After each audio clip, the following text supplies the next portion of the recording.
Alors, revenons sur la question linguistique des rapports entre le français et l'anglais. Étrangement, vous avez beaucoup de francophones et de français qui sont persuadés que l'anglais a colonisé le français, mais aux autres. Et qu'en toute cette cause, c'est une langue qui est dominante. Il faudrait psychanalyser cette attitude de la part de francophones et de français.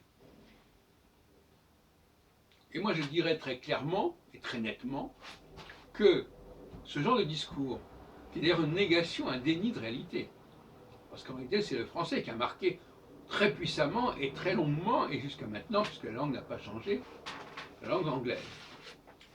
Donc pourquoi insister sur le fait que le français serait en échec, en quelque sorte, par rapport à l'anglais, si ce n'est par un sentiment, par un ressentiment à l'égard du français.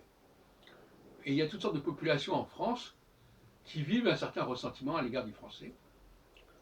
Euh, Toutes les populations immigrées, par exemple, toutes les populations dominées socialement, culturellement, ont des comptes à régler avec le français. Et par conséquent, une façon un petit peu insidieuse de le faire, c'est de s'en prendre à la langue française.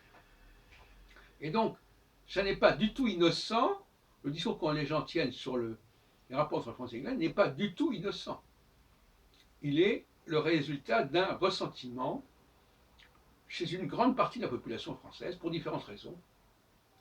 Et c'est un symptôme remarquable.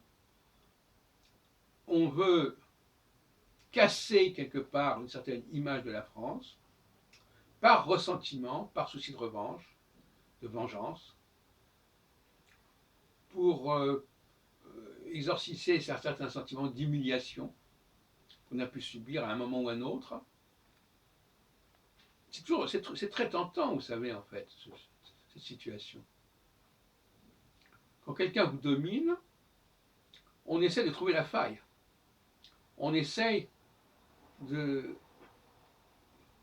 retourner le couteau dans la plaie en disant voilà, oui, vous dominez, mais attention, là il y a une faute, là il y a une erreur, là il y a un échec, là il y a une faille.